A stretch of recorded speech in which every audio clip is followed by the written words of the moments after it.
Perkenalkan, nama saya Rizka Tarawati Nirta Ayu Pratiwi, NIM 145. Kenalkan, nama aku Clarissa Tiara Ahmad, NIM 133.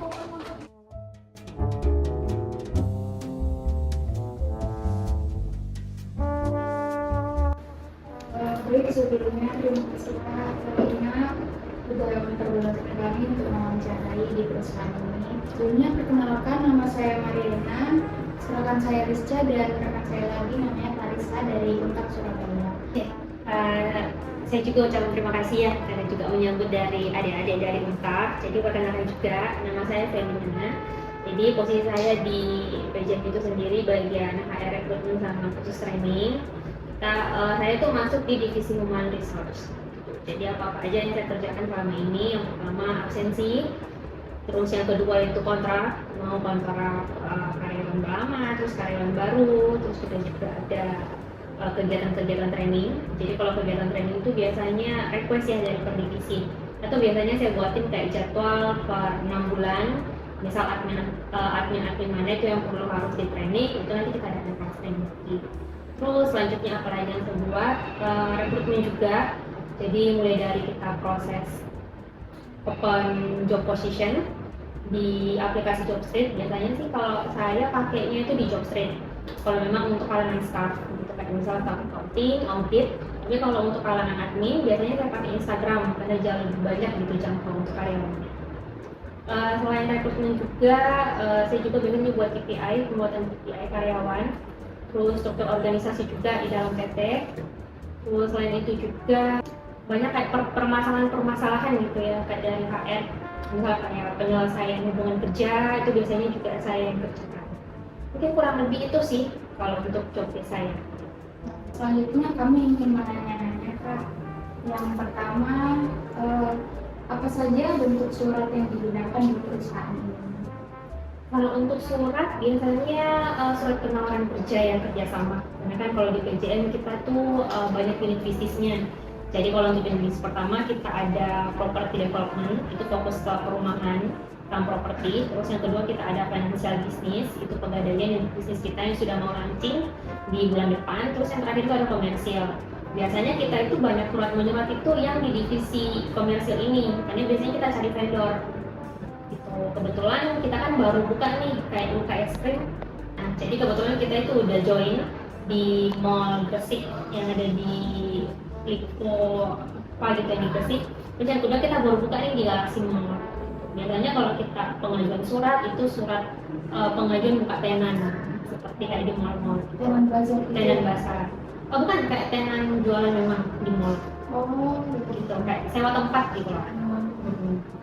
Terus surat yang lainnya itu kayak surat penawaran juga, nama yang kayak marketing apa. Terus surat penawaran kerja biasanya sih dari saya kalau mau freelancer. Selanjutnya, divisi apa saja yang terlibat dengan surat ini? Kalau divisi itu hampir semua sih di sini. Kalau divisi human resource itu paling saya yang freelancer. Terus GA juga itu biasanya untuk cari vendor ATK. Kayak alat tulis, kayak meja kursi itu biasanya pakai surat menyurat juga untuk kerjasama supaya kan harganya jauh lebih murah ya biasanya kalau kita udah taken vendor. Terus yang ketiga biasanya kita teknik juga, kayak teknik kita kerjasama misal kayak batu bata gitu, itu kan kita perlu vendor juga gitu kan untuk kerjasamanya, soalnya kita kan punya banyak perumahan nih yang akan mau launching. Teknik legal juga biasanya iya. Legal itu lebih ke surat perjanjian sih antar satu vendor sama PT kalau di legal. Terus untuk divisi lain, kalau finance accounting biasanya kayak surat ini sih, surat penagihan gitu kayak utang piutang. Terus biasanya surat menyurat ini di perusahaan fungsinya buat apa aja? Fungsinya yang pertama untuk penawarannya, kalau vendor kita kerjasama sih utamanya. Kalau untuk yang di grup bisnis ketiga itu yang komersil, umumnya fungsinya penawaran kerjasama. Untuk misal kalau kita mau buka tenan yang buka itu, kita kan lagi proses juga nih mau buka di Sidoarjo Mall. Nah itu kan pakai surat persetujuan dari mall juga. Kita mau kerjasama buka di salah satu tenannya misalnya yang kosong. Tapi kalau di HR sendiri ya fungsinya penawaran kerja sih. Terus kira-kira kapan perusahaan memerlukan surat menyerah ini, Kak? Tergantung kebutuhan. Kebutuhan perusahaan ya. Mm-mm. Terus pertanyaan terakhir dari kami, bagaimana perusahaan itu memastikan surat menyerah dalam perusahaan sudah benar dan berjalan dengan baik? Biasanya sih yang pertama tergantung dari level ya. Biasanya kalau dari admin yang buat biasanya itu akan di-review dulu sama SPV-nya atau seniornya.